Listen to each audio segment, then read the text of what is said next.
remediated Inferno so something like this wouldn't happen again. I know. DICE, EA and Star Wars all returned, this time with more analysis of Battlefront II. This time I'm hitting the XboxOne S, the XboxOne X and multiple configurations of PC, but not all in this video. You will cover the PS4 Pro and the PS4 as well, but this is from beta coverage as I don't have hands on the final game yet, and we'll also take an in-depth look at just what's changed between the beta and where we are now with the final retail release you're taking a look at here. So let's dive into some single player and multiplayer action, and just where that Xbox One X sits in the pecking order of PC settings. So let's grab a blaster, lightsaber, and always shoot first. Once we looked at the analysis of the Xbox One footage, it was to the surprise of absolutely nobody to see that it ran a sub 1080 and a dynamic resolution system.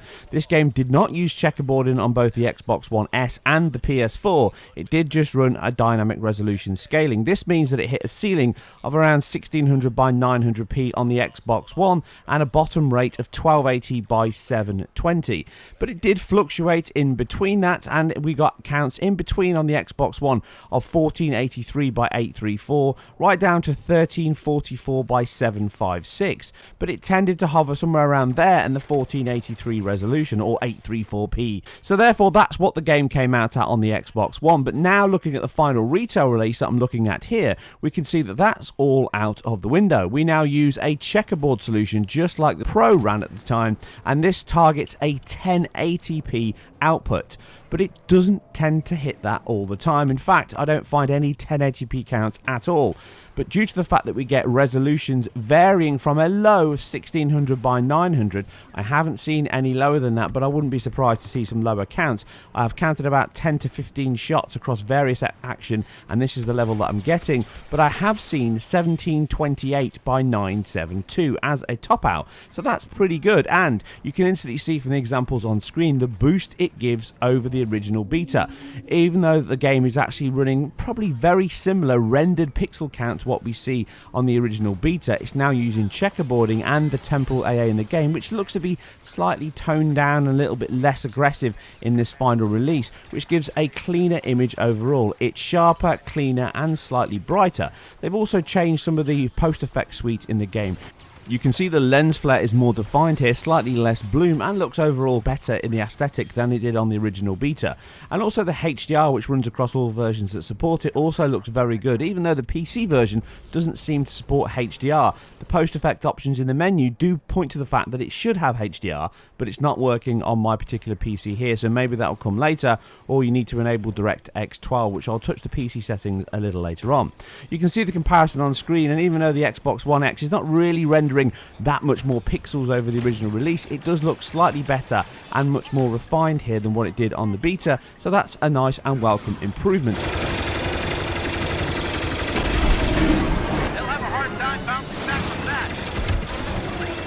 Other improvement comes from the performance. The game could dip right down to 30 FPS in the Xbox One and the PS4 when you had long view distance, and that caused a regular average of around the 40s to 50s when you ran in play on this multiplayer map we can see here.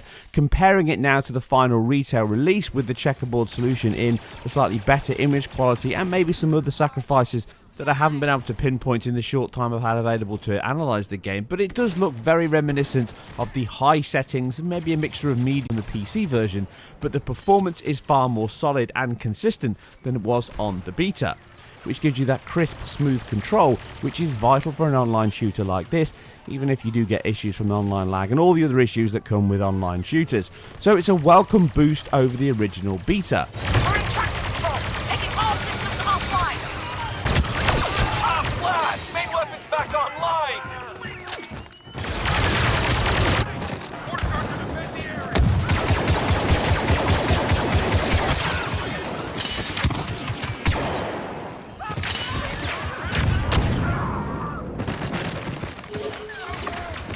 Charges offline. Repeat, charges offline. Override program active. Accessing the west door control. Progress noted.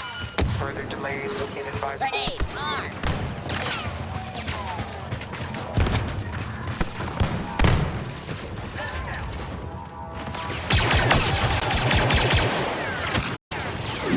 So moving on to the PS4, what did we see on the beta there? Well, again, we saw a dynamic resolution, no checkerboarding on the base PS4, and it targeted 1080p. But again, it was dynamic and it scaled below that level. We did see some various counts on the PS4, ranging from a low of 1632 by 918. That was as low as I got, but again, I must stress, it didn't use checkerboard rendering. But it did use dynamic scaling, and this meant that it could reach a ceiling of 1920 by 1080, and you could get resolutions there or thereabouts, and this generally gave a cleaner, sharper image overall than the Xbox One. Thus, the game using temporal AA, the higher the resolution, the cleaner it looks. And it ran very similar, but as you can see from the on-screen examples, it still had performance dips, and on the long view distance, again, I didn't cover it on the Xbox One because I didn't have footage, but it still did the same thing, dropping down to the 30 FPS at these points, giving you 50 and 60 millisecond hangs. The checkerboard solution running on the Pro did improve the resolution, and it likely targets a 2560 by 1440 resolution on the PS4 Pro, but we never got that from all my counts that I tested. In fact, we've got something more along the lines of 2304 by 1296. That's generally where the game tended to hang most of the time from my counts at this point. So, judging by the improvement we've seen here, I don't expect the Pro to shoot up much more because it already ran a checkerboard solution. But that means that it was the best performing version from the beta, which you can see examples again on screen. It is cleaner, sharper than the other two consoles, but not a considerable leap, and the PC version, the GTX 970 that I tested at the time, and again here comparing to the Xbox One X in a moment, they are much cleaner and much sharper. So I do suspect that there might be some improvements in terms of the visual quality and the settings on the Pro in the final game, more along the lines of what we're seeing here on the Xbox One X. But overall, it's a good performing title, and for the 60 FPS target that it aims at, it hits that more often than not, and better than the other two.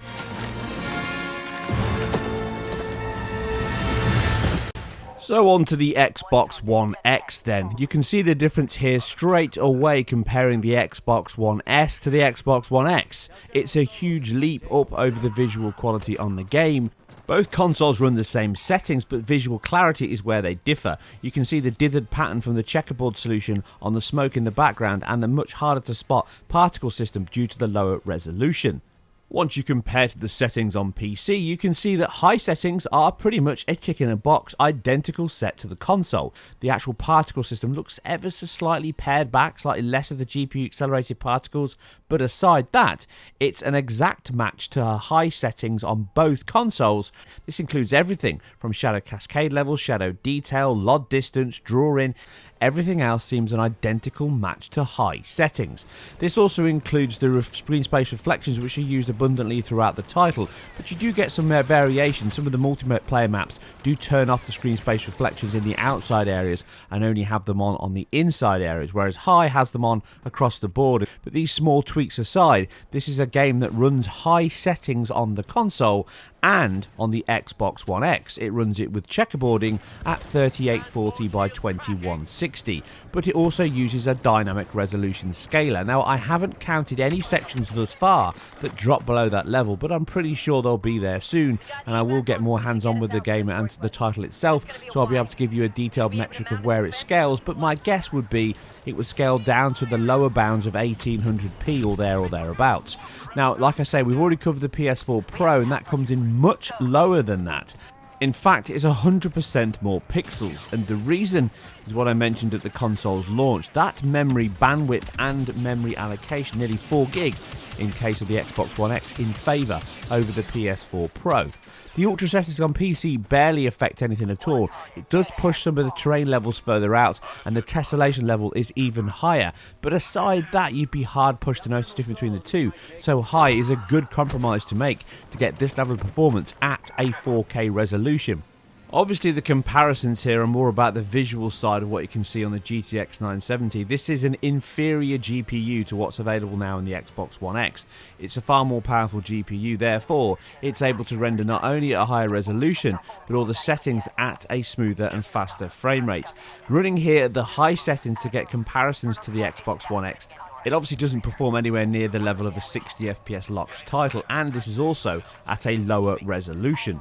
Unfortunately, it doesn't appear to have checkerboarding options on the PC. You can only turn on the dynamic resolution scaler if you choose the DirectX 12, and this seems to affect performance ever so slightly more on the GTX 970, and therefore makes performance slightly worse.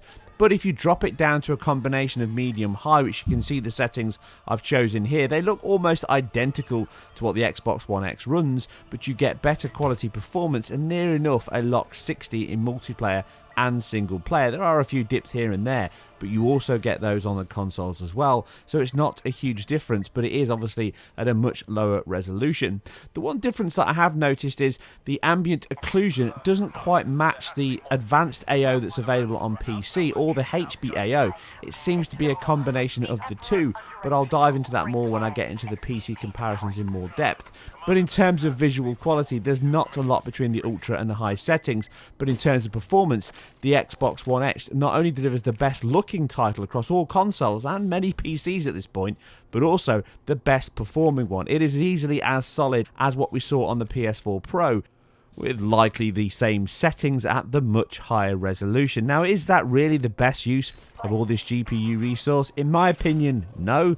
I'm glad they're using checkerboarding here, but I'm sure they could have added a little bit more and bumped everything up to ultra in the game, if that would make a huge difference, and then run it at a slightly lower resolution, which, although you do need to run around 1440p or higher, I suspect, on a 4K screen to really get the benefit of it, it still looks very clean on the PS4 Pro, but you can tell the difference straight away when you're playing the Xbox One X.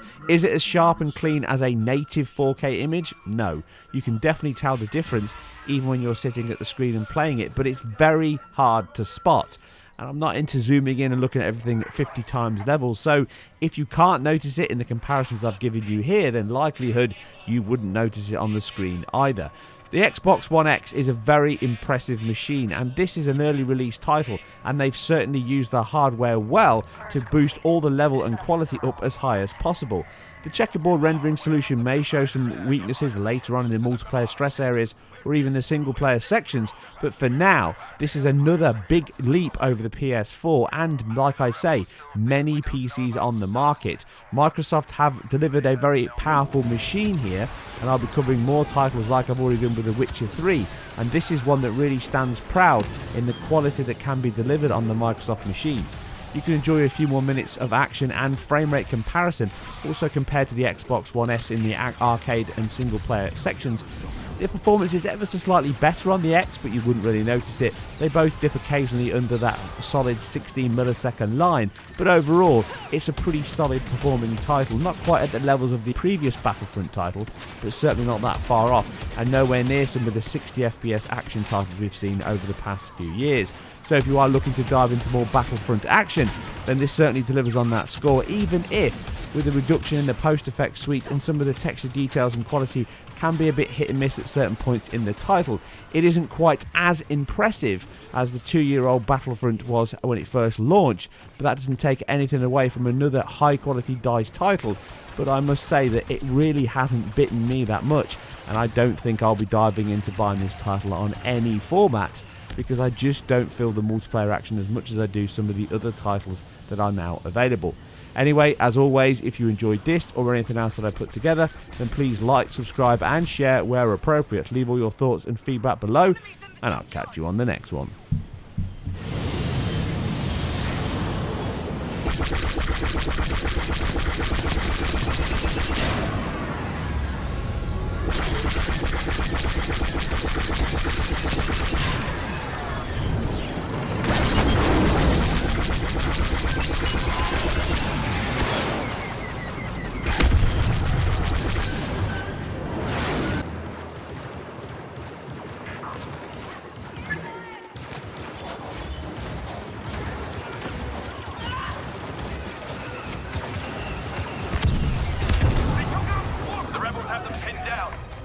We have to help our troopers.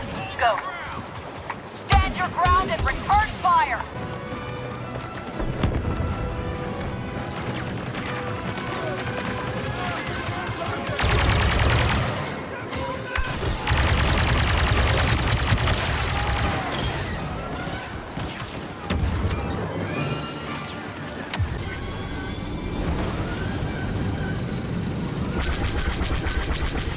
I'm flying in atmosphere, eh?